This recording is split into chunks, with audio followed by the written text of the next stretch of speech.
السلام عليكم ورحمة الله. معاكم مركز المصطفى لصيانة الأجهزة المنزلية. إن شاء الله هنتكلم عن الغسالة ال LG النهاردة، شرحها نعمل ريفيو سريع عنها، وهنتكلم عن طريقة تشغيلها والبرامج بتاعتها كلها وإزاي نستفيد منها أحسن استفادة، وهنتكلم كمان عن مميزاتها وعيوبها وأسعارها في السوق بتاريخ النهاردة إن شاء الله. مبدئيا الغسالة ال LG بتنزل طبعا انفرتر، تكنولوجيا الانفرتر الموفرة للكهرباء، وطبعا فيها الدفع المباشر او تكنولوجيا الدفع المباشر اللي هي درايف.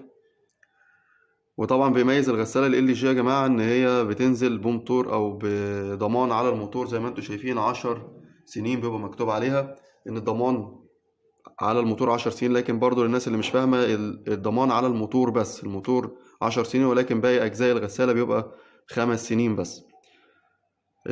طبعا والموتور ده جزء مهم جدا في الغساله، وخصوصا الغساله بتنزل زي ما قلنا بتكنولوجيا الدايركت درايف، وده معناه انه الجيربوكس والموتور مدمج في بعضه او يعتبر هو جزء واحد، فبالتالي هو كده اصبح اهم جزء في الغساله. تمام. بالنسبه لشرح الغساله طريقه تشغيلها، زي اي غساله بنحط الغساله جماعة الغسيل في الغساله بنرصه.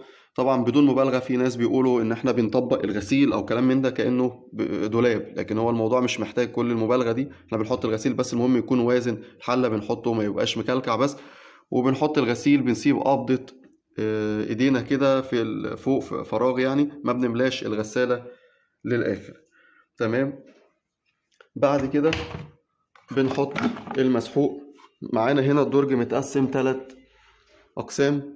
في الجزء الأول أو القسم الأول ده بنحط فيه المسحوق بتاعنا العادي، وفي الجزء التاني ده بتاع الإضافات الدوني أو المعطر للناس اللي بتستخدم الكلام ده.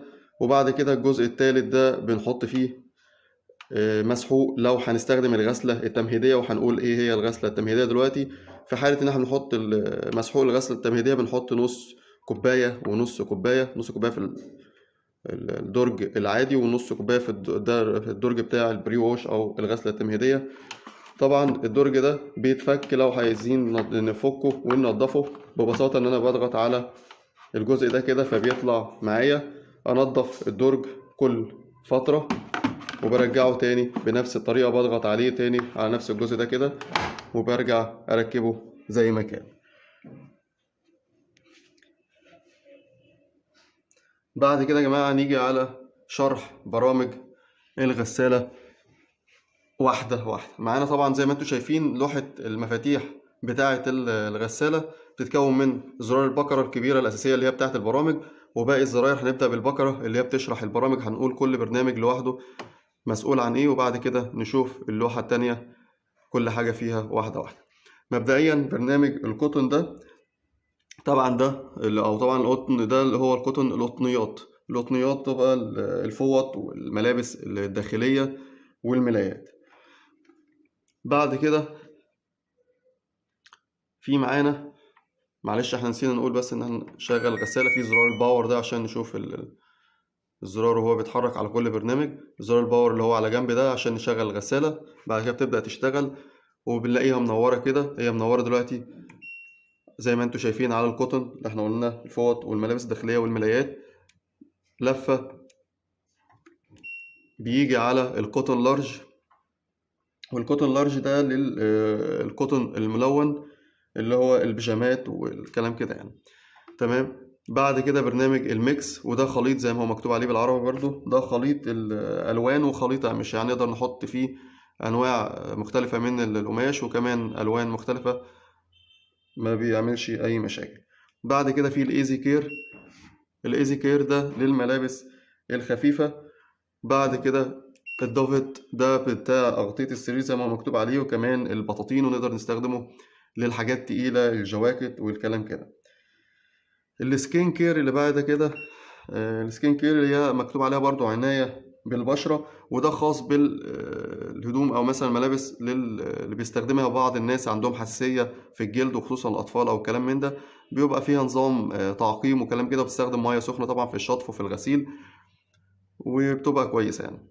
بعد كده البيبي كير، والبيبي كير ده للملابس أو ملابس الأطفال، بعد كده في الجانب التاني الرينز والسبين اللي هو الشطف والعصر.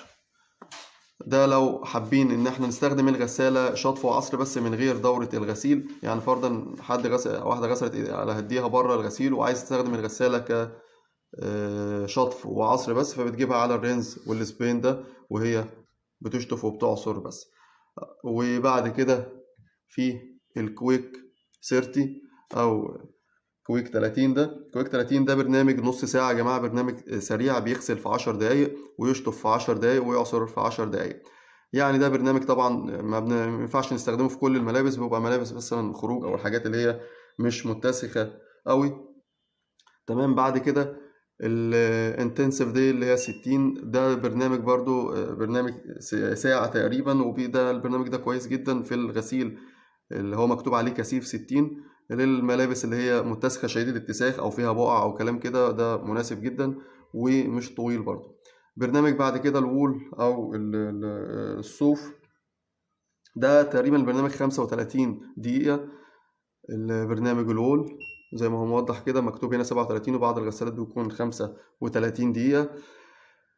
البرنامج الوول ده بعض الناس بتتكلم او بعتنا في التعليق انه في برنامج الوول الغسالة ما بتشتغلش، ولكن هي الموضوع مش انه ما بتشتغلش، الغسالة بتشتغل وكل حاجة، ولكن الحلة بتلف لفة كأنها بتمرجح الغسيل كده، لان الوول ده برنامج الصوف بيبقى حريص جدا ان هو ما يوبرش الغسيل وكلام كده، فالناس بيتهيالها ان الحله ما بتلفش، لكن هي الحله فعلا بتلفش، هي بتمرجح مرجحه خفيفه كده، بتبقى غسيل مش قوي علشان ما يعملش وبره وفتل في الغسيل.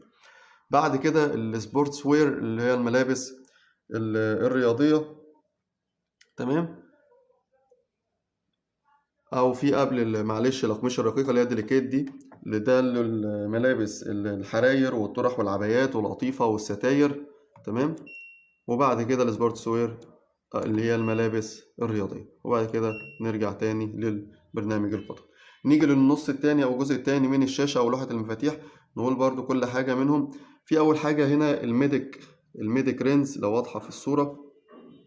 الميديك رينز ده اللي هو تعقيم الغسيل. طبعا هو بكل بساطة تعقيم الغسيل بيبقى زي ما قلنا قبل كده، بيشطف بمية سخنة وبيغسل بمية سخنة، فطبعا بيبقى وبدرجة حرارة عالية جدا، فبنقول عليه برنامج تعقيم للغسيل.